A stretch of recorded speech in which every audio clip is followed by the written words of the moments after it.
우리 다 함께 자리에서 일어나셔서 사도신경으로 신앙 고백함으로 하나님 앞에 주일 예배를 드리겠습니다. 나는 전능하신 아버지 하나님 천지의 창조주를 믿습니다. 나는 그의 유일하신 아들 우리 주 예수 그리스도를 믿습니다. 그는 성령으로 잉태되어 동정녀 마리아에게서 나시고 본디오 빌라도에게 고난을 받아 십자가에 못 박혀 죽으시고 장사된 지 사흘 만에 죽은 자 가운데서 다시 살아나셨으며 하늘에 오르시어 전능하신 아버지 하나님 우편에 앉아 계시다가 거기로부터 살아있는 자와 죽은 자를 심판하러 오십니다. 나는 성령을 믿으며 거룩한 공교회와 성도의 교제와 죄를 용서받는 것과 몸의 부활과 영생을 믿습니다. 아멘.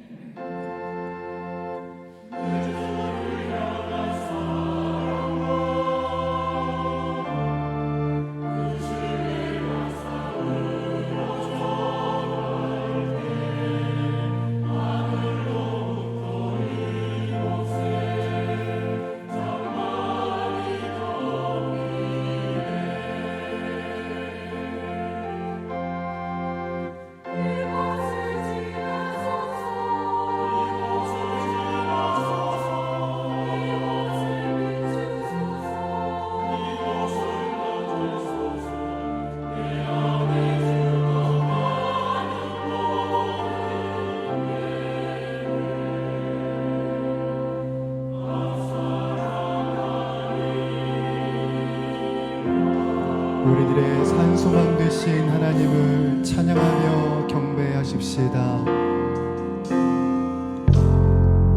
지극히 높은 주님을 나 지성소로 들어갑니다. 세상의 신을 벗고서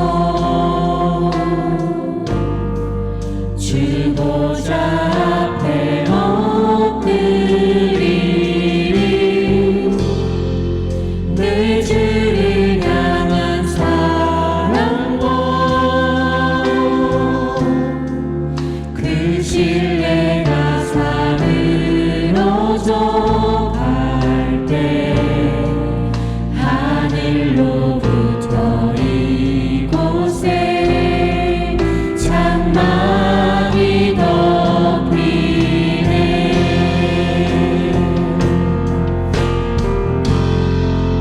이곳을 덮으소서. 이곳을 비추소서.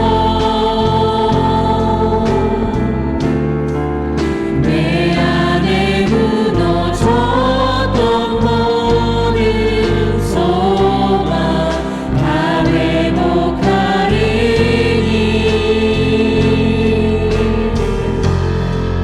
이곳을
영광과 감사의 박수를 올려드립니다.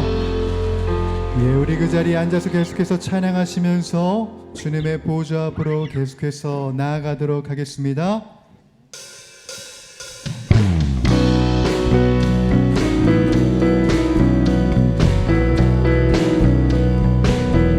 우리들에게 새 힘 주시고 능력 주시는 주님, 오늘도 우리들을 온전케 하시는 그 주님을 찬양하며 나갑시다.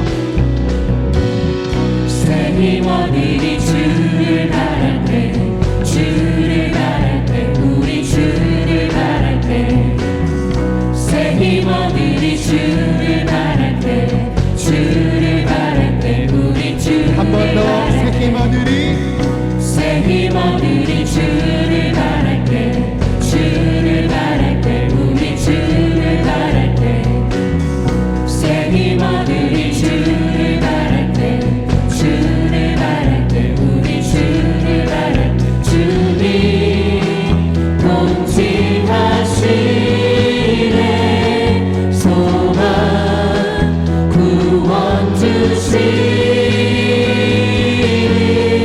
주시네 당신은 영원하신 주, 내 영원하신 주, 지치지 않으시는 주님, 약한 자만 베푸시며 위로자 되신 주, 독수리 같은 다시 한 번 더 고백합니다.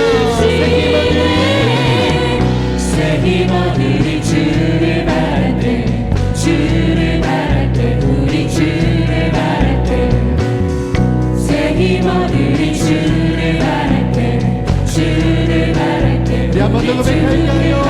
새 힘 얻으리, 새 힘 얻으리 주를 바랄 때, 주를 바랄 때, 우리 주를 바랄 때, 아멘. 새 힘 얻으리 주를 바랄 때, 주를 바랄 때, 우리 주를 바랄 때, 주님 통치하시네 소망 구원 주시네 당신은 영원하신 주, 내 영원하신 주, 지치지 않으시는 주, 약한 자만 베푸시며 위로자 되신 주, 적수리 같은 우리들의 목소리로 고백합니다. 당신의 영원하신, 당신은 영원하신 주, 내 영원하신 주, 지치지 않으시는 주, 약한 자만 베푸시며 위로자 되신 주, 독수리 같은 한 번 더 고백합니다. 당신의 영원하신, 당신은 영원하신 주, 내 영원하신 주, 지치지 않으시는 주님, 약한 자만 베푸시며 위로자 되신 주, 독수리 같은 힘 주시네. 우리들에게 힘과 능력 주시는 주님께 영광과 감사의 박수를 다시 한 번 더 올려드립니다. 주님이 우리들의 새 힘 되십니다. 아멘.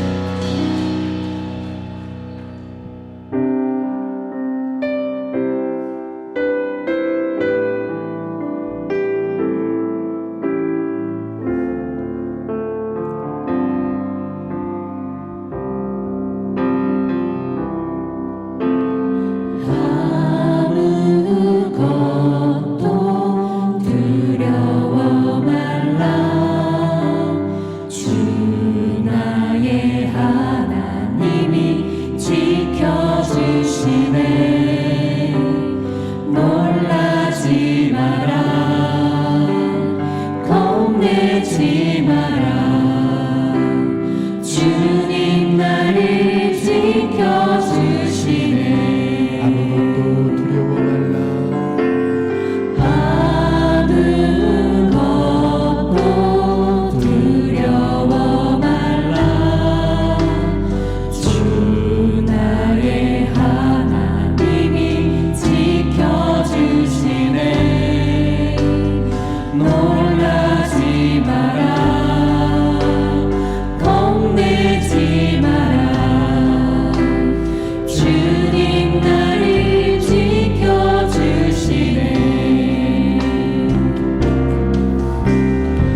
신앙의 고백으로 찬양합시다. 아무것도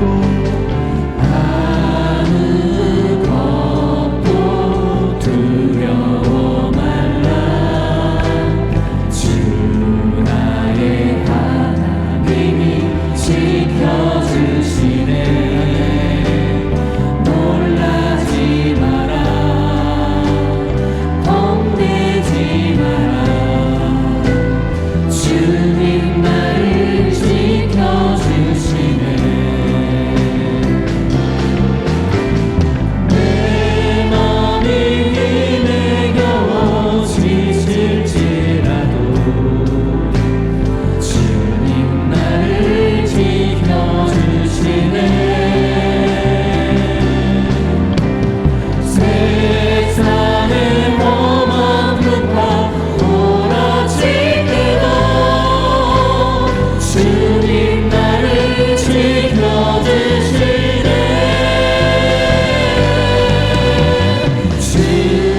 주님은 나의 산성,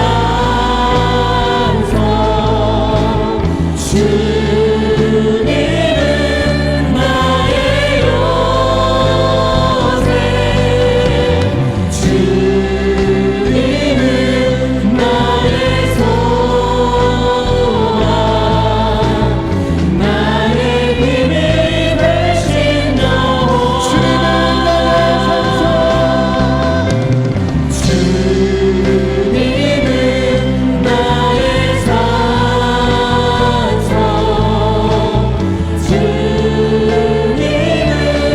나의 요새, 주님은 나의 소망,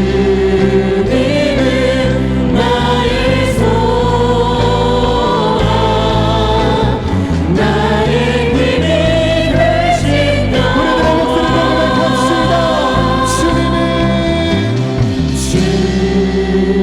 주님은 나의 산성,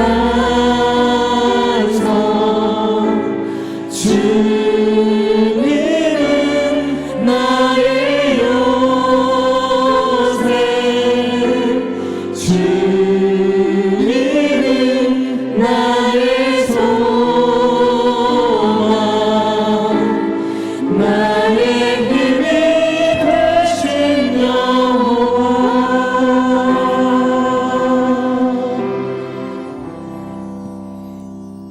전능하신 하나님 아버지, 환난 중에 만날 때 우리의 큰 도움이신 하나님 아버지를 찬양합니다. 한 주간도 분주했던 삶을 뒤로하고 거룩한 주님 전으로 발걸음을 인도하시니 참으로 감사합니다. 하늘의 복을 받아 인자함을 배우고 덕을 베풀고 살아가는 저희들이 되게 하시고 생각과 마음과 양심이 정결케 되어 온전한 예배자로 세워주시옵소서. 지난 한 주 동안 주님 앞에 순종하려 했지만 세상의 분주함과 염려, 근심으로 주님을 잊었던 저희들의 허물을 이 시간 회개하오니 불쌍히 여기시고 십자가의 사랑으로 용서하여 주시옵소서. 이 나라와 이 민족을 정의롭게 세우신 하나님 아버지, 하나님의 뜻을 받들어 살아가는 대한민국이 되게 하시옵소서. 대통령과 여야 지도자들이 자신들의 권세가 하나님으로부터 온 것임을 깨닫게 하시고 하나님의 뜻을 분별하여 올바른 정치를 하게 하여 주시옵소서. 자신들의 사리 사욕과 정당의 이익만을 생각하지 않게 하시고 하나님을 두려워하는 마음과 하나님께서 주시는 지혜와 넓은 마음을 갖게 하시고 관용과 포용할 수 있는 정치인들 되게 인도하여 주시옵소서.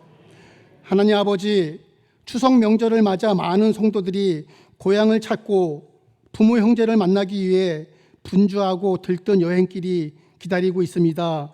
오가는 길 주님께서 동행하여 주시고 안전하게 지켜 보호하여 주시옵소서. 혹시라도 믿지 않는 가족과 친지들과의 신앙적 갈등이 있더라도 주님 주시는 지혜와 명철로 승리의 간증거리가 있고 즐겁고 행복한 추석 명절이 되기를 원합니다.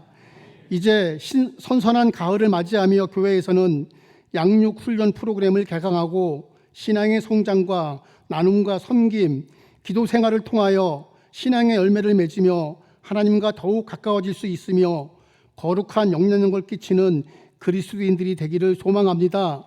내 이웃을 내 몸과 같이 사랑하라고 하신 주님, 아픔과 어려움 속에 있는 이웃들을 돌아볼 수 있는 교회가 되어 기쁨을 나누고 배려하고 이해하며 성숙한 공동체가 되기를 원합니다.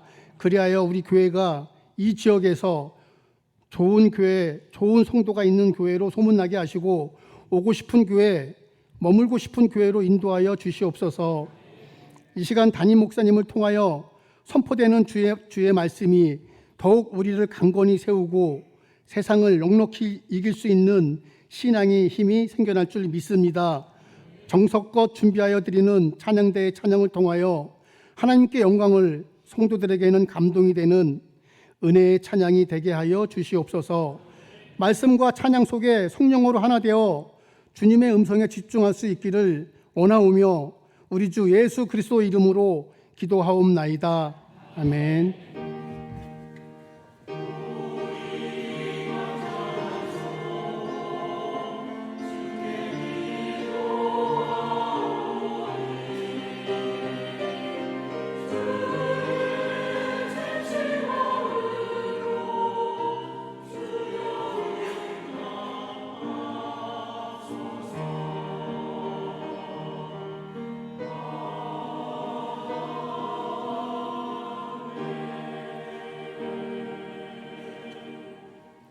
오늘 우리에게 주시는 하나님의 말씀은 느헤미야 8장 8절에서 12절 말씀입니다.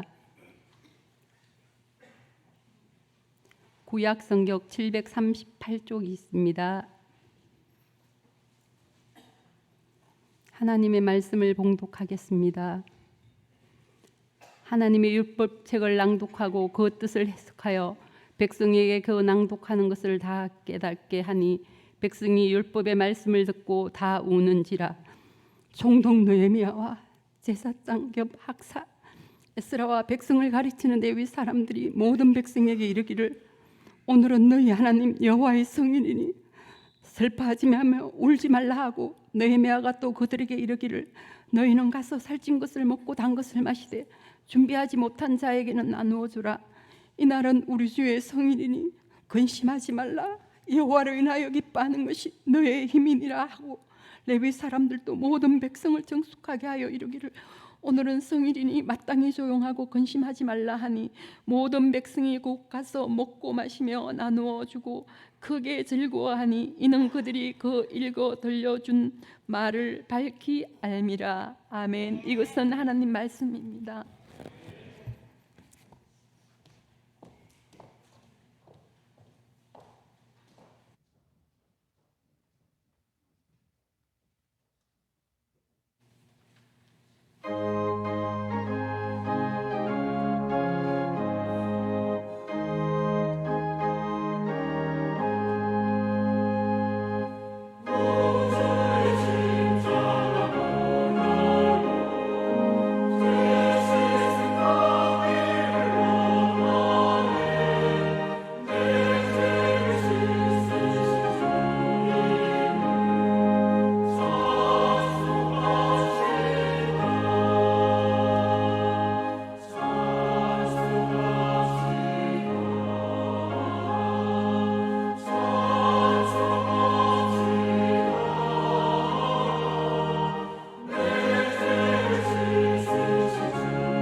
지금부터 한가족 환영식을 거행하겠습니다.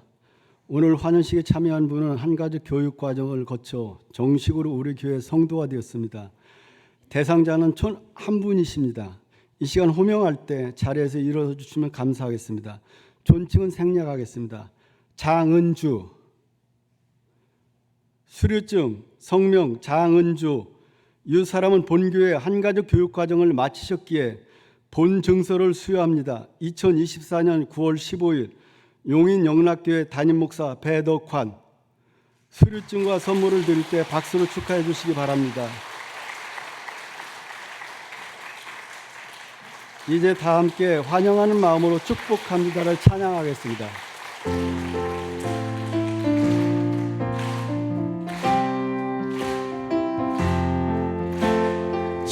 축복합니다. 주님의 이름으로 축복합니다. 주님의 사랑으로 이곳에 모인 주의 거룩한 자녀에게 주님의 기쁨과 주님의 사랑이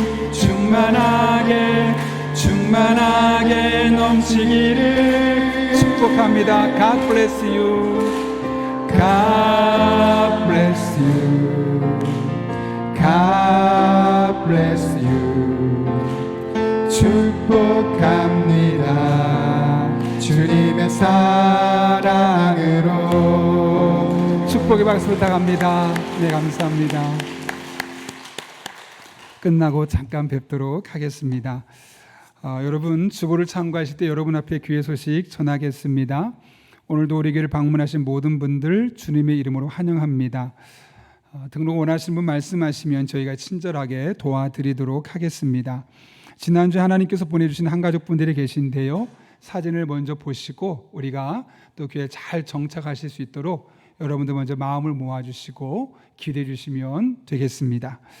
오늘은 원포인트 예배로 가정 예배 주간입니다. 그래서 아이들과 함께 어른이 같은 본문으로 말씀을 나누고 또 가정에 가서 부부와 또 아이들과 함께 우리가 함께 대화를 나누고 예배를 드리려고 합니다. 꼭 그렇게 한번 말씀을 나누시기를 부탁드리고요. 추석 명절 관련해서 안내드립니다. 추석 가정 예배 순서지가 1층과 2층 로비에 준비되어 있는데요. 혹시나 가정에 가셔서 부족한 분이 있으시다면 그 홈페이지에서도 다운로드 받을 수 있습니다. 또한 추석 가정 예배를 드리면서 좀 뭔가 어색하고 힘들다 하시는 분들은 교회에서 만들어 놓은 추석 가정 예배 동영상을 활용하시면 도움이 많이 될 겁니다. 아마 오늘 중으로 유튜브에 올라가게 될 거고 여러분에게 문자를 보내서 안내 드리도록 하겠습니다. 아울러 추석 기간 동안 월화수 3일 동안 새벽 기도는 가정에서 개인 기도로 대신하고 목요일부터 진행하고요. 수요기도는 그대로 진행이 됩니다. 가을 전교인 저녁 기도회를 안내드립니다. 9월 23일부터 28일까지 토요일 저녁 8시에 찬양을 시작해서 말씀을 나누고 또 기도하는 시간 갖는데 기도할 때 30분 정도 하고 가실 분, 1시간 하실 분에서 2번에 나눠서 진행하려고 합니다. 그래서 충분히 기도할 수 있는 기간이 있으니 많은 시간을 확보했어서 우리 함께 이번 기회만큼은 좀 더 깊이 있게 오랫동안 기도할 수 있는 시간을 가졌으면 합니다.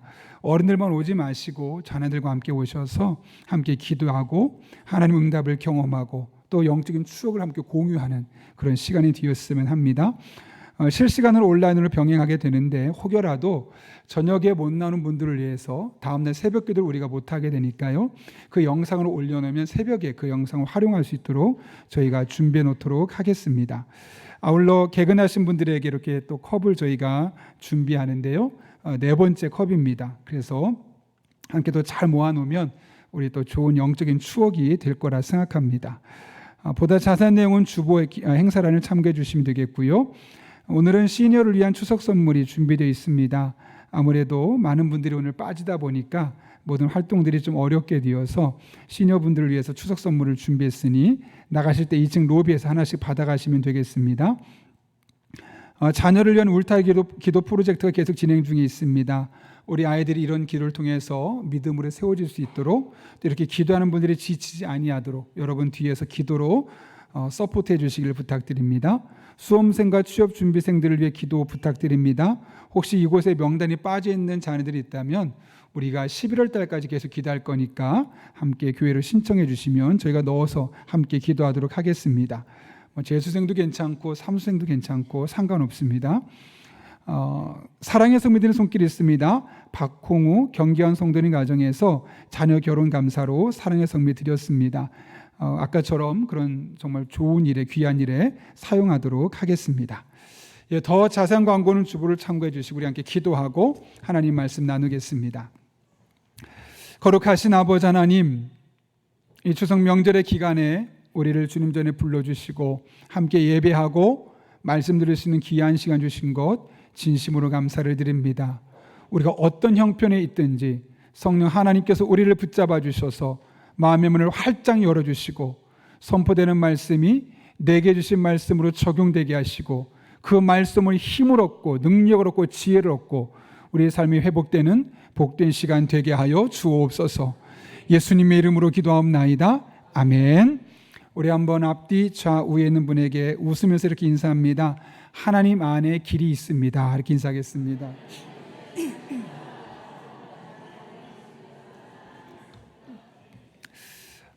제가 오래전에 한번 인용했던 책입니다. 사막을 건너는 6가지 방법이라는 책이 있어요. 스티브 도냐휴라는 사람이 이혼을 하고 나서 마음이 허해지니까 직장 생활도 제대로 안 되는 겁니다. 이곳저곳 여러 직장을 옮기지만 되는 일이 하나도 없고 방황하다가 돌파구가 필요하다라는 마음에 사막을 여행하게 됩니다. 그 사막을 여행하던 중에 여러 가지 어려움을 겪게 되죠. 그 어려움을 겪고 또 그 상황을 어떻게 극복했는지에 대한 이야기가 사막을 건너는 6가지 방법이라는 책이 기록되어 있습니다. 저 제목만 보면 단순하게 이런 사막을 어떻게 건너야 되겠구나 라는 사막 여행 지침서처럼 보입니다. 그러나 이 책은 사막 같은 우리네 인생에서 그 사막을 걸어가면서 시시각각 예측할 수 없는 그 수많은 모래바람을 겪으면서 그것들을 어떻게 극복해낼 수 있을지에 대한 이야기, 다시 말하면 인생 지침서라고 할 수 있죠. 그 중에 사막을 건너는 첫 번째 방법이 많은 주목을 받고 있는데 이렇게 이야기합니다. 지도보다 나침반을 따라가라. 그러면 덧붙여서 이렇게 말하죠. 나침반이 가리키는 방향을 알 수 있다면 길을 잃었을 때도 계속 앞으로 나갈 수 있다. 지도는 모래 사막에서는 무용지물이다. 사막에도 분명히 길이 있습니다. 그리고 나름대로의 그 길을 가는 루틴과 루트, 지도가 있죠.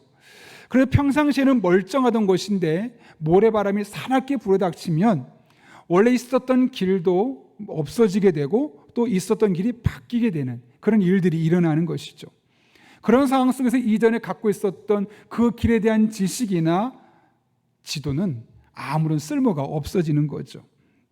저자는 바로 이러한 때 우리가 할 일은 그동안 알고 있었던 그 길을 따라가려 하거나 알고 있었던 그 지도를 붙잡으려 하기보다는 계속해서 같은 방향을 가리키는 나침반을 따라가는 것이 가장 현명한 방법이다 라고 이야기합니다. 그럴 때 우리는 주위의 환경과는 상관없이 계속 앞으로 전진할 수 있고 마침내 목적지에 다다를 수 있다는 것이죠. 여러분, 우리 인생은 사막과도 같죠. 당연히 모래바람과 같은 당연한 변수들이 우리의 삶에 생길 수밖에 없습니다.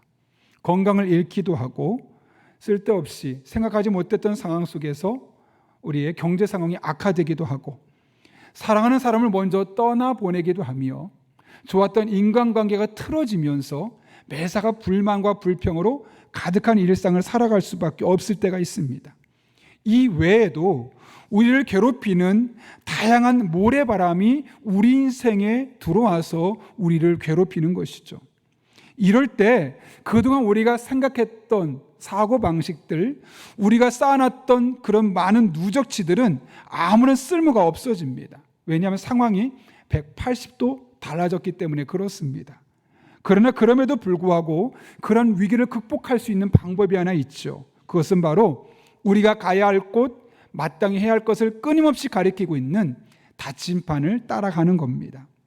사막에서 지도가 아닌 나침반을 따라가야 하는 것처럼 우리 인생에 모래바람이 불어와 우리가 지칠 때, 넘어질 때, 길이 틀어졌을 때는 우리 또한 나침반을 따라가야 하는 것입니다. 그렇다면 우리가 따라가야 할 나침반은 무엇일까요? 바로 하나님의 말씀이죠. 하나님은 하나님의 말씀이라는 나침반으로 사막에서 길을 잃고 방황하는 우리들을 인도하시고 마침내 그 사막길을 건너게 하십니다. 이에 대해 하나님은 솔로몬을 통해 우리에게 이렇게 말씀하셨죠. 잠언 6장 20절부터 22절까지 말씀인데 이렇게 기록되어 있습니다. 내 아들아, 내 아버지의 계명을 지키고 내 어머니의 가르침을 버리지 말라. 그것을 내 마음에 잘 간직하며 내 목에 걸고 다녀라.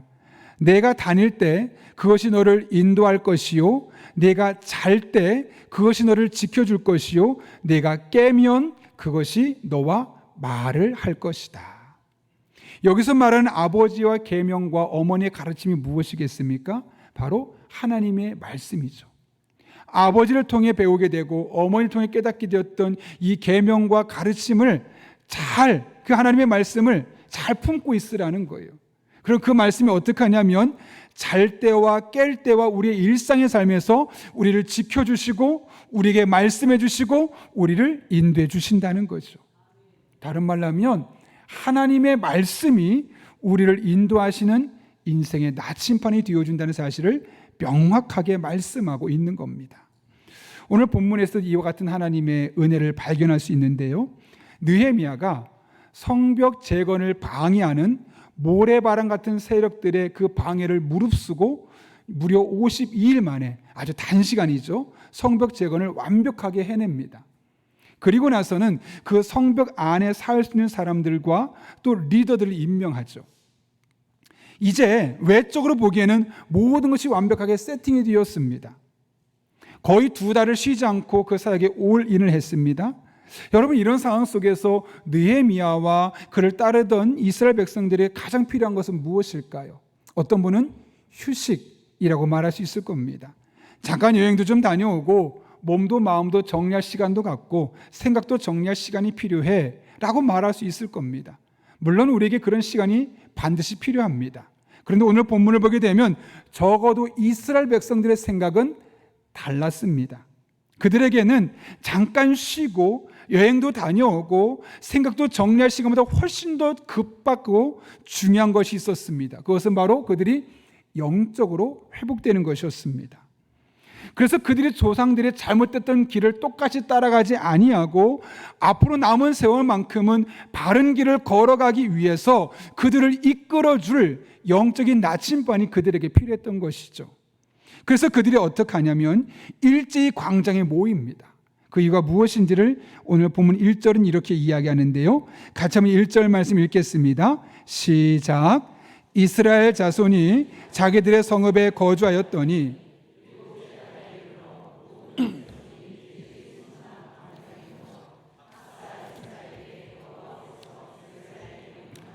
모세율법책을 가져오기를 청하매. 아멘.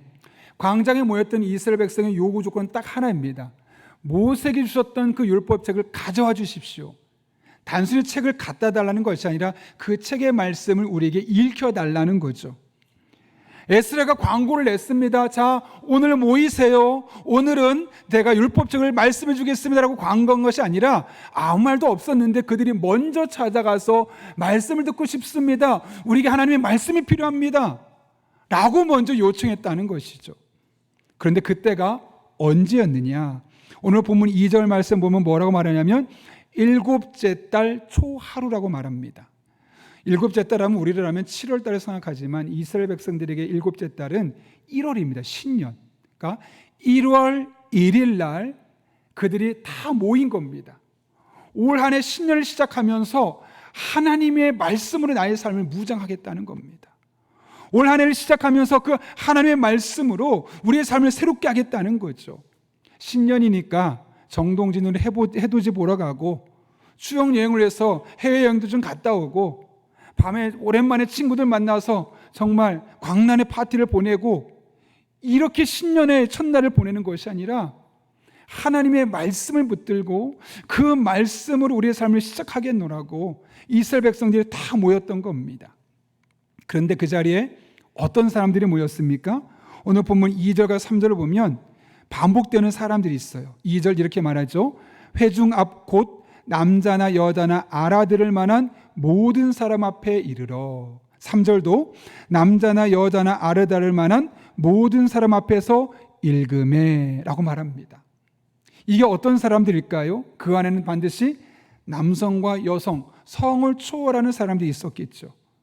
더군다나 알아들을 만한 모든 사람이라면 글을 들을 줄 아는 사람이니까 어린 소년도 있었겠고 어르신도 있었겠고 비록 몸에 장애는 있겠지만 거동할 수 있는 사람도 그 자리에 찾아왔었겠고 몸에 병든 사람도 내가 적어도 들을 줄은 알아 라는 마음으로 그 자리에 참여하게 되었을 겁니다. 남녀노소 성별을 초월해서 하나님의 말씀을 듣고 싶은 모든 사람들이 그 자리에 모였다는 거죠. 그렇다면 그들이 모여서 하나님의 말씀을 들음에라고 말하는, 읽음에라고 말하는데 얼마나 들었는가? 3절을 보면 이렇게 말합니다. 새벽부터 정오까지. 새벽은 새벽 6시를 말하고 정오는 12시를 말하죠. 무려 6시간 동안 하나님의 말씀을 어떻게 해요? 귀를 기울였다고 해요. 집중해서 들었다는 거예요. 이를 통해 이스라엘 백성들이 하나님의 말씀을 향한 그들의 영적인 갈급함이 얼마나 강력했는지를 알 수 있습니다. 그들은 마치 목마른 사슴이 시냇물을 찾듯 그 갈급한 심령으로 말씀을 듣고 싶습니다. 말씀을 우리가 꼭 듣고 싶습니다. 그런 마음으로 함께 모였다는 거죠.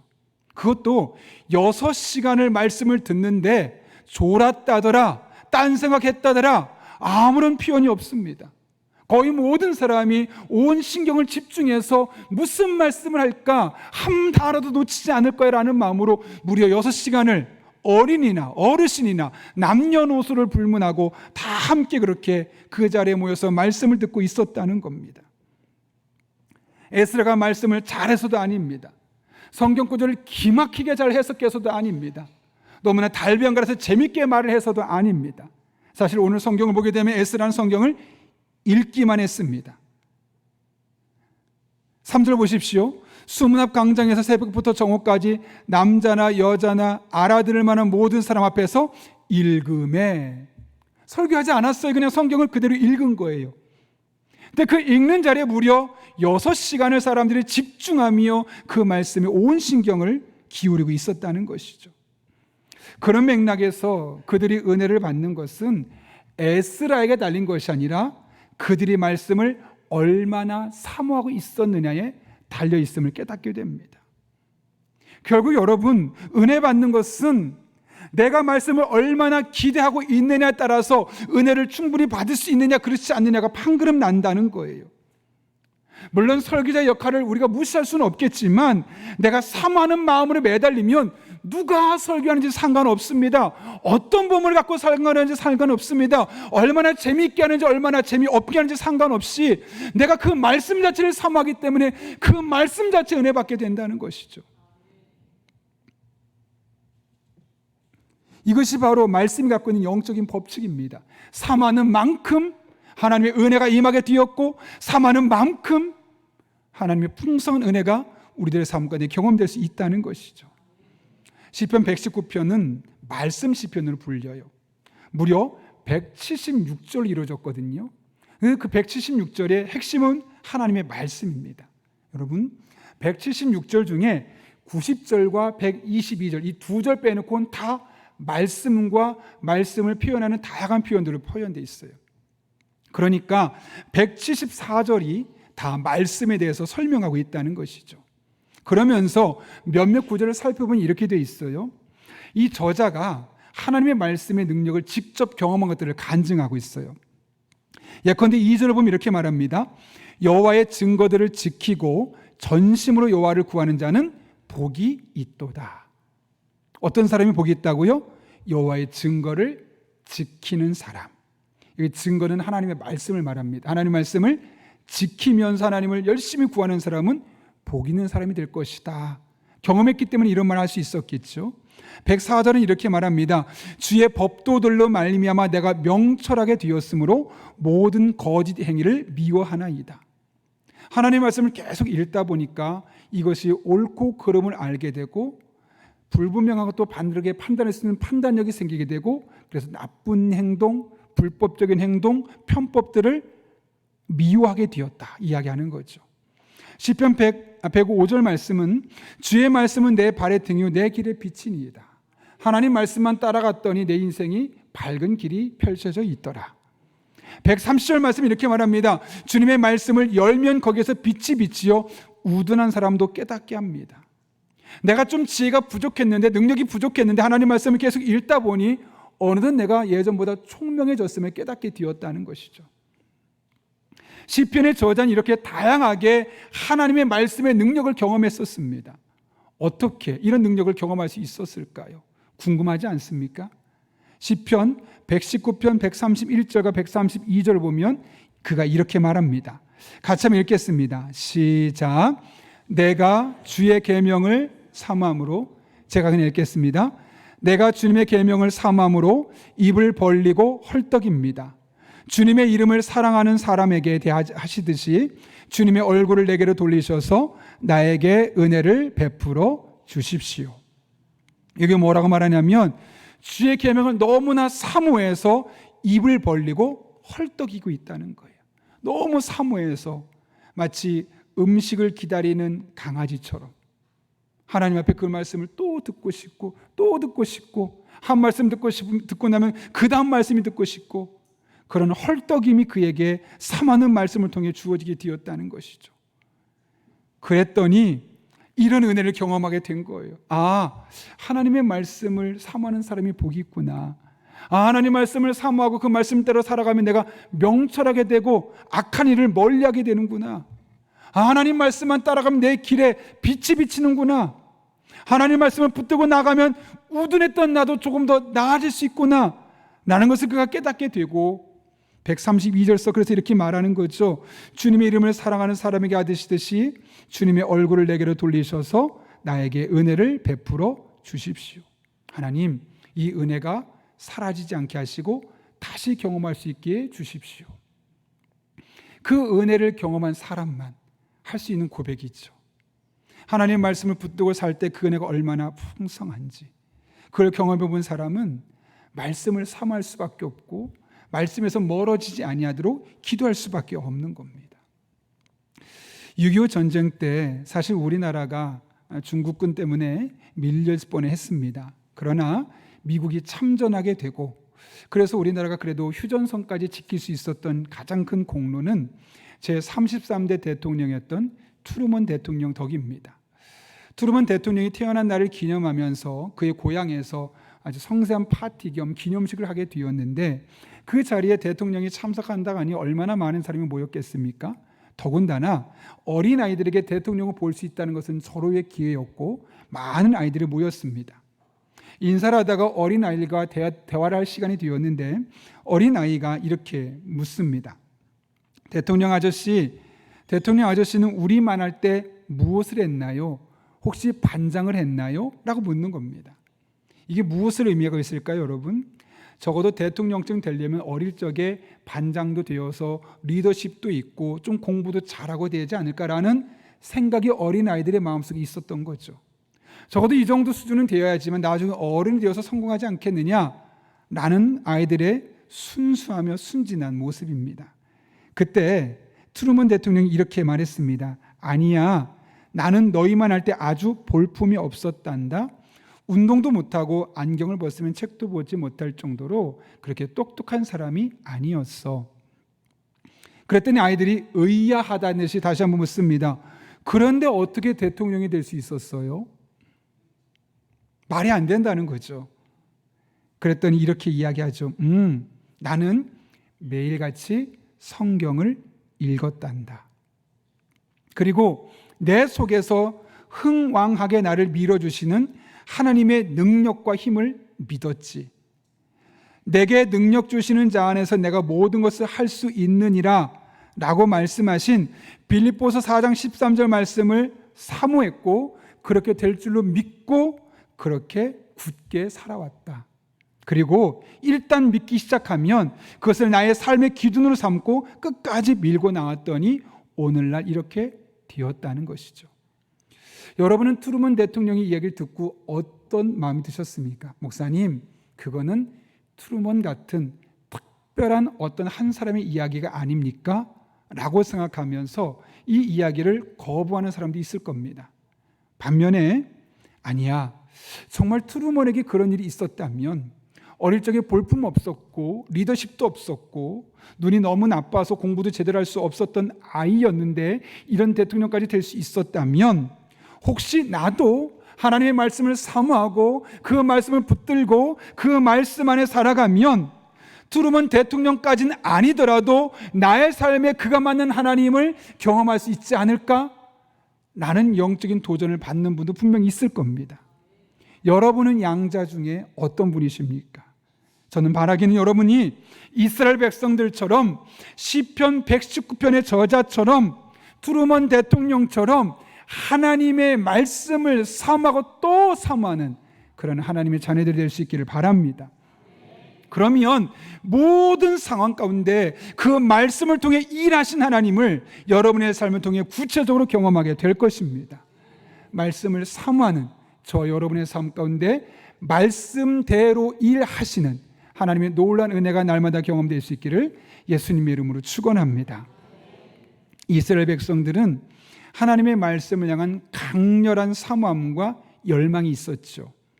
그런데 이어지는 말씀 보게 되면 그들에게 또 다른 독특한, 아니 특별한 모습을 발견할 수 있습니다. 그것은 하나님의 말씀을 향한 그들의 반응입니다.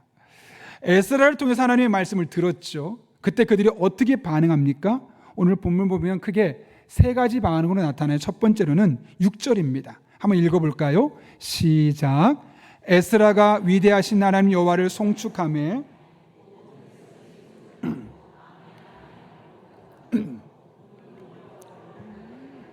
여호와께 경배하니라. 아멘. 에스라의 말을 듣자마자 이스라엘 백성들이 어떻게 했다고요? 아멘, 아멘 하고 응답했대요. 아멘의 뜻이 뭡니까? 히브리어죠. 진실로 그러합니다. 진짜 정말로 그렇게 되기를 원합니다라는 소망을 담은 고백입니다. 그런데 한 번이 아니에요. 에스라가 말을 하자마자 아멘 하고 하면 끝날 수 있는데 너무너무 사모하니까 아멘 아멘 하고 적극적으로 반응하고 있는 그 이스라엘 백성들의 모습을 보여주고 있는 것이죠. 뿐만 아니라 8절과 9절 말씀 보게 되면 그들의 말씀을 듣고 울었다고 해요. 한번 읽어볼까요? 시작. 하나님의 율법책을 낭독하고 그 뜻을 해석하여 백성에게 그 낭독하는 것을 다 깨닫게 하니 백성이 율법의 말씀을 듣고 다 우는지라. 아멘. 여기 울음은 회개의 눈물로 말미암은 울음이에요. 하나님 말씀을 들으면서 내가 왜 저렇게 안 살았지? 나 하나님의 자녀라고 말하는데 나는 왜 쓸데없는 짓만 했지? 하나님의 말씀대로 살지 못했던 자신들의 모습을 보며 가슴을 쥐어짜며 우는 것. 하나님 정말 죄송합니다. 하나님 정말 죄송합니다. 제가 하지 말아야 할 행동을 아무렇지 않게 했습니다. 죄라는 사실 깨달았습니다. 용서해 주십시오. 그렇게 울며 가슴을 쥐어짜고 있는 모습이죠. 혹시 여러분 말씀을 듣는 중에 이런 경험이 한 번쯤 있으셨습니까? 한 번도 없다면 우리들을 잘 돌아볼 필요가 있습니다. 나가 12절은 이렇게 말합니다. 그들이 크게 즐거워했다고. 제가 읽습니다. 모든 백성이 곧 가서 먹고 마시며 나눠주고 크게 즐거워하니 이는 그들이 그 읽어 들려준 말을 밝히 알미라. 말씀을 들었던 그들의 반응은 세 가지였습니다. 아멘, 아멘 하고 적극적으로 반응했고 자신들의 못난 모습, 하지 말아야 될 행동을 아무렇지 않게 했던 그 모습이 죄라는 사실을 깨닫고 회개의 눈물 흘렸고 그리고 나서는 하나님 앞에 감사하며 즐거워하며 기뻐하는 모습으로 반응하고 있습니다. 여러분, 이런 세 가지 행동들이 무엇을 의미하는 거겠습니까? 그 하나님의 말씀을 들을 때마다 이런 말씀이 있구나 지적으로 동의한 것이 아니라 그 말씀을 내 삶에 적용한 거죠. 하나님, 저의 삶에도 그런 은혜가 있길 원합니다. 낫기를 원합니다. 해결되길 원합니다. 아멘. 아멘. 내 삶에 적용하고 적극적으로 반응합니다. 하나님, 제가 잘못했습니다. 다시는 이런 나쁜 짓 하지 않겠습니다. 회개하며 눈물을 흘렸다는 거죠. 그리고 이런 삶에 베푸신 은혜를 기억하며 감사하며 감격하며 즐거워했다는 것은 무엇일까요? 그 말씀을 개인적으로 내 삶에 적용한 거예요. 그러니 이런 행동이, 이런 영적인 반응들이 나올 수 있었다는 것이죠. 그만큼 하나님의 말씀은 나에게 적용하는 것이 중요합니다. 우리가 하나님의 말씀에 나를 적용할 때 아멘 나오는 거예요. 하나님 말씀에 나를 적용할 때 잘못했습니다. 용서해 주십시오. 바른 길을 가겠습니다. 이 길은 아닙니다. 나태함을 깨우치며 하나님께 회개하고 눈물 흘리는 거죠. 그 말씀이 나의 삶에 적용할 때 그 말씀에 감사하고 즐거워하며 놀라운 영적인 반응들을 경험할 수 있는 겁니다. 예전에 제가 동안교회 김영준 목사님의 책에서 본 내용인데요. 어떤 사람이 랍비를 찾아갔어요. 그리고 나서 자랑스럽게 랍비요, 제가 토라를 3번이나 훑었습니다. 훑었다는 것은 꼼꼼하게 읽었다는 거예요. 사실 쉽지 않은 일이거든요. 그러니까 그 자랑스럽게 이야기한 거죠. 그랬더니 랍비가 이렇게 이야기했다 그래요. 그래요? 그렇다면 토라는 당신을 몇 번이나 훑었습니까? 무슨 말일까요, 여러분? 얼마나 많이 읽었느냐가 중요한 게 아니라는 거예요. 그 말씀을 얼마나 긴밀하게 나의 삶에 적용하고 그 말씀으로 나를 깎아내고 그 말씀으로 나를 만들어가는 과정을 갖고 있었느냐. 다시 말하면 그 말씀을 얼마나 열심히 적용했느냐가 훨씬 더 중요하다는 거죠. 그런데 적용도 참 중요한 것이, 저는 개인적으로 키에르케고르를 참 좋아해요.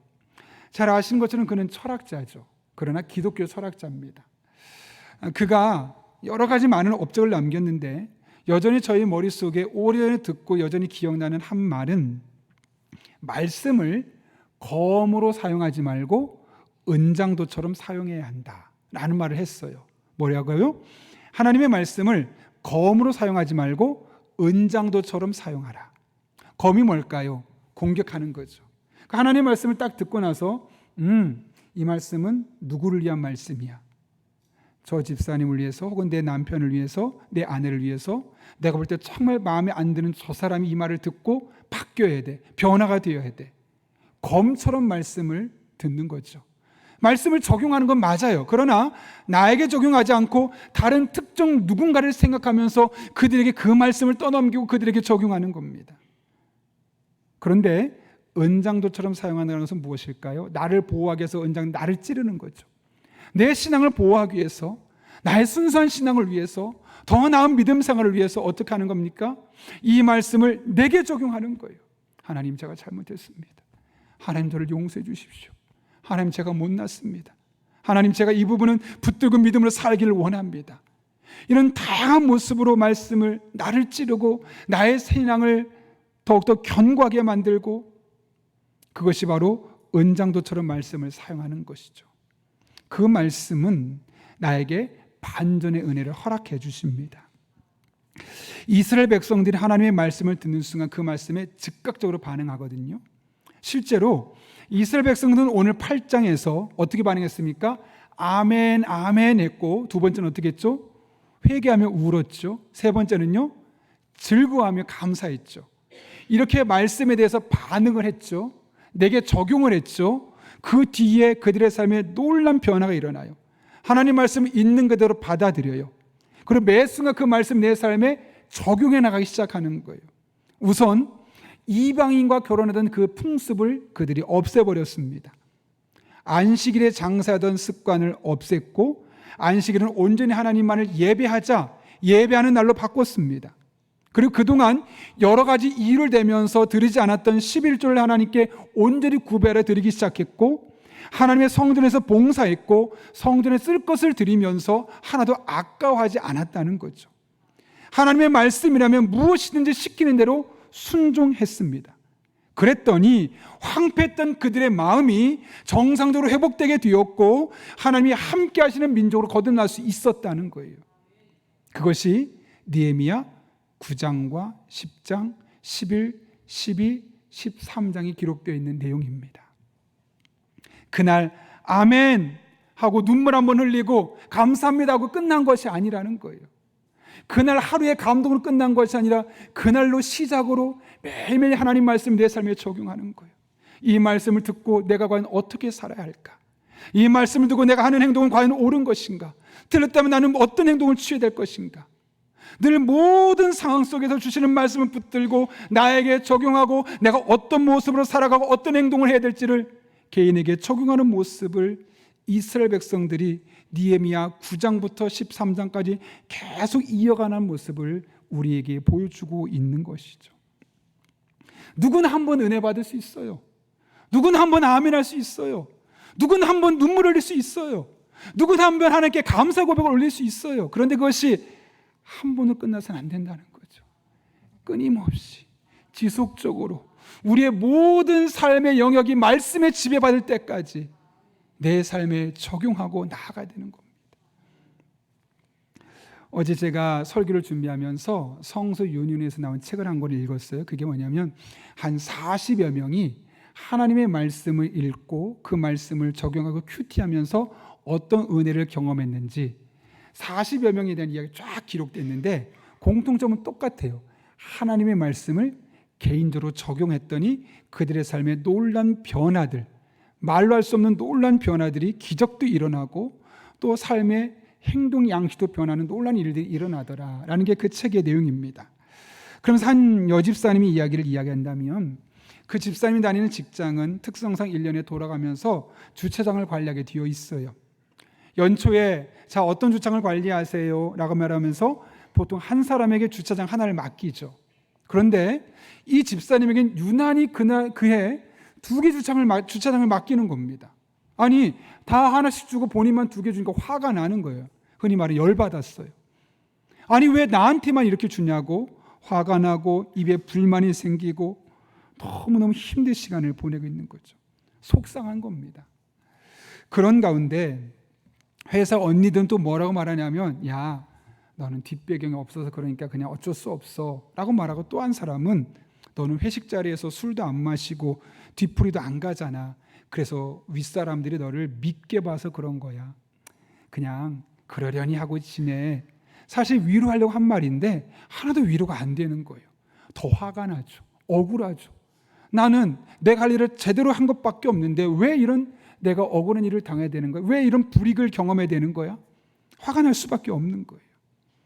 근데 그런 아내의 모습 보면 남편이 보고 너무너무 안타깝지 않았겠습니까? 여보, 당신에겐 든든한 백이 있잖아.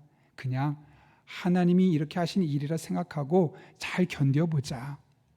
평상시 같으면 그 남편의 말이 큰 힘이 되고 위로가 되었을 텐데 내 마음을 몰라주는 남편이 야속한 거예요. 화가 나는 거죠. 얼마나 그것이 힘들었으면 몸살까지 났습니다. 며칠 몸살을 앓고 나서 이렇게 있어서는 안 되겠다. 내 영혼이 말라가고 죽어가는 것 같다라는 마음에 자신을 돌아보는 시간을 갖게 되었어요. 근데 너무나 그 시간이 오래되어서 너무 무기력해진 거죠. 회복이 안 되는 거예요. 말씀을 읽어도 아무런 말씀이 들리지가 않고 예배를 드리러 가도 설교가 제대로 들리지도 않고 예배도 어쩔 수 없이 앉았다 그냥 오고 모든 것이 형식적으로 변해가 버리는 거예요. 그러다가 교회 마침 집회가 하나 있었는데 그날 목사님 설교하면서 여러분 직장도 하나님께서 우리 주신 사명의 자리입니다. 사실 늘 듣는 이야기죠. 그런데 그날만큼 그 말씀이 내게 들으라고 하신 말씀처럼 들리는 거죠. 그래, 내가 보기에는 불합리한 직장이지만 하나님이 뜻이 있어서 나를 이곳에 보내신 것이 아닐까? 라는 마음으로 돌이켜보니 눈물이 펑펑 나는 하나님 죄송합니다. 제가 한 번도 하나님의 뜻을 헤아리려기보다는 그냥 억울한 마음에 하나님을 원망하고 사람들 위한 것밖에 없습니다. 막 그 안에 회개 기도가 나오기 시작하는 거예요. 놀라운 건 그 회개 기도가 끝나자마자 마음이 너무 평안한 거예요. 기쁨이 회복되고 감사가 회복되는 거예요. 그러면서 회사가 뜻이 있어서 나를 이곳에 이렇게 일을 줬겠지. 하나님이 이 회사를 통해 나에게 하실 메시지가 있겠지. 그러니 사장님도 다르게 보이고 회사 동료들이 했던 말들도 다 그렇게 미워 보이지가 않는 거예요. 오히려 감사하며 그들을 사랑하며 찬송을 올릴 수 있게 되었노라고. 그 말씀을 내게 주신 말씀으로 적용하는 순간 그의 생각과 그의 삶의 방식이 180도 달라지는 것이죠. 도무지 이해되지 않는 상황 속이었습니다. 도무지 해결되지 않는 감정의 어두운 속에 갇혀 있었습니다. 그러나 하나님의 말씀을 듣고 그 말씀을 내 삶에 적용했더니 그때 비로소 그 말씀이 집사님의 생각을 바꿔주었고 그때 비로소 그 말씀이 집사님의 환경을 바꿔주었던 겁니다. 그리고 이 모든 것은 그날 그 말씀을 들으면서 들었던 말씀이지 저런 말씀도 있구나 지적인 통으로 끝나지 않고 그 말씀을 내게 주신 말씀으로 받고 내 삶에 구체적으로 적용했을 때 그 말씀이 그 집사님을 살리게 되었던 것이죠. 우리도 마찬가지입니다. 말씀 많이 듣습니다. 유튜브만 틀어도 얼마나 많은 말씀이 들리는지 모릅니다. 그런데 여러분 듣기만 하지 마시고 그 말씀에 적극적으로 반응해 보시기 바랍니다. 선포되는 말씀을 내게 주신 말씀으로 받고 그 말씀을 내 삶에 적용해 보십시오. 어떻게 살아야 할까? 어떻게 말해야 할까? 어떻게 행동해야 할까? 적용하고 하나님께 지혜를 구하고 인도하심을 구하고 한 걸음 한 걸음 내디뎌 보십시오. 그러면 하나님께서 반드시 그 말씀을 적용하는 순간 그 말씀대로 일하시는 것을 우리들의 삶을 통해 경험하게 될 것입니다. 그 말씀을 적용하면 내 새 안에 씨앗을 뿌리는 순간 그 씨앗은 하나처럼 보이지만 결국 30배, 60배, 100배 결실로 우리들의 삶에 열매 맺히는 것을 보게 될 것입니다. 이런 은혜가 저와 여러분의 삶 가운데 경험될 수 있기를 예수님의 이름으로 축원합니다. 함께 기도하겠습니다. 이 시간 기도하실 때 오늘 말씀을 기억하면 우리가 한 1분 정도만 기도하려고 합니다. 하나님, 오늘 말씀을 기억하며 기도합니다. 오늘 우리가 하나님의 말씀을 사모하고 또 사모하고 매일매일 말씀을 읽고자 하는 결단이 우리에게 있게 하여 주시고 말씀을 읽고 들을 때마다 지적으로 동의하고 그렇구나 라고 넘어가는 것이 아니라 내 삶에 적용해서 이 말씀을 갖고 나는 어떤 삶을 살아야 할지 어떻게 생각할지를 늘 고민하고 적용할 때 그 말씀대로 일하신 하나님 만날 수 있게 하여 주옵소서. 이런 기도 제목 가지고 우리 한 1분 정도입니다. 사모하는 마음으로 함께 기도하겠습니다. 거룩하신 아버지 하나님, 오늘도 하나님의 말씀의 나침반을 우리에게 허락해 주셔서 그 말씀의 나침반을 들고 한 걸음 한 걸음 걸어갈 수 있게 하신 은혜 진심으로 감사를 드립니다. 하나님의 말씀을 사모합니다. 그 사모함이 마치 입을 헐떡거리듯이 간절한 마음으로 사모하게 도와주셨고 특별히 그 말씀을 사모하며 한 걸음 한 걸음 나갈 때 그 말씀을 듣고 지적으로 동의하고 끝나는 것이 아니라 그 말씀을 내 삶에 개인적으로 적용하는 그런 삶의 순간이 있게 하시고 그 삶을 우리들의 삶의 말씀을 적용하는 순간 말씀의 씨앗이 뿌려지게 하시고 심겨지게 하여 주셔서 30배, 60배, 100배 결실로 우리들의 삶에 열매 맺을 수 있도록 주님께서 은혜를 베풀어 주옵소서. 그렇게 하나님만 바라보며 그렇게 하나님만 의지하며 말씀 붙들고 나아갈 때 하나님의 말씀을 통해 다양한 모습을 우리들의 삶을 통해 경험하게 하여 주옵소서. 그렇게 주님만을 바라보며 의지하며 나아가게 하여 주옵소서. 거룩하신 아버지 하나님, 인생의 사막에서 수많은 모래바람이 우리에게 휘날릴 때 말씀의 나침반을 주셔서 잘못된 길을 가지 않고 끝까지 하나님 원하신 길을 갈 수 있는 은혜의 길을 열어주신 것 진심으로 감사를 드립니다. 하나님의 말씀을 사모하고 또 사모하며 헐떡거리는 은혜가 우리에게 있게 하여 주옵소서. 특별히 말씀을 들을 때 지적으로 동의하고 그런 것이 있다고 넘어가는 것이 아니라 개인적으로 적용하고 어떻게 할지 고민하고 하나님께 물을 때 그 말씀대로 30배, 60배, 100배 결실로 열매 맺는 복된 성도님들의 일상이 되게 하여 주옵소서. 예수님의 이름으로 기도합나이다. 아멘.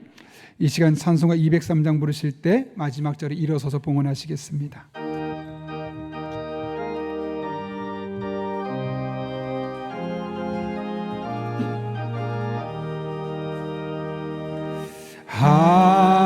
하나님의 말씀은 생명의 말씀이라. 광야 같은 세상에 길 잃고 방황할 때, 절망 중에 빠진 이몸 하나님 보아사 생명샘이 솟아나와 새 힘이 넘칩니다. 하나님의 말씀은 은혜의 말씀입니다. 하나님의 말씀은 은혜의 말씀이라. 누구든지 믿고서 참으로 회개하며 하나님이 사해 주사 구원함 베푸시고 하이 없는 그 은혜로 늘 품어주십니다.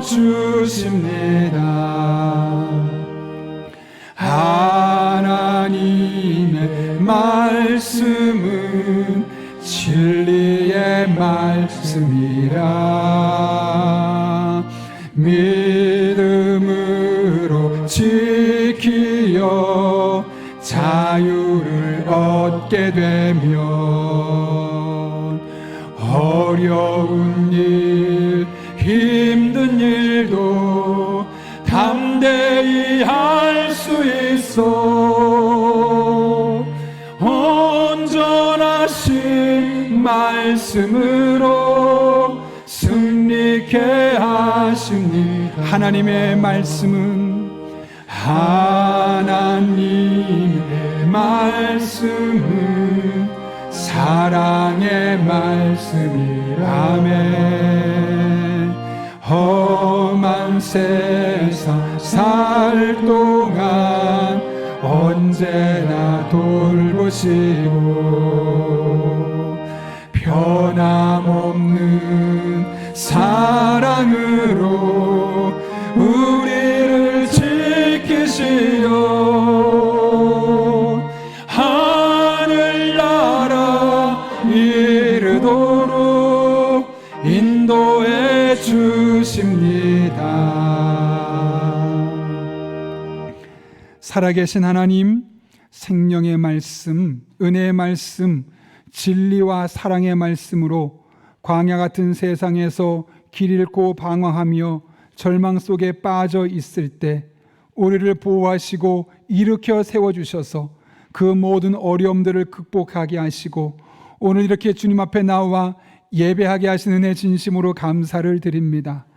이 모든 것이 하나님의 은혜로 우리에게 주어진 것임을 알기에 오늘 우리가 빈손으로 나오지 아니하고 우리의 믿음의 고백과 하나님을 사랑하는 만큼 예물들을 드리오니 이 모든 예물 기쁘게 받아 주시옵고 이 한 주도 우리 성도들의 삶 가운데 생명과 은혜와 진리와 사랑의 말씀으로 동행하여 주옵소서. 우리 성도들의 피와 땀과 눈물이 담겨있는 예물 드리오니 단 한 분도 들을 쓰여지지 않게 해주시옵고 하나님 아버지의 마음을 시하는 경우 하는 것에만 사용하며 영적인 분별력을 가지고 귀한 일에만 사용할 수 있도록 주님께서 우리를 붙들어 주옵소서. 험난한 세상으로 나아갑니다.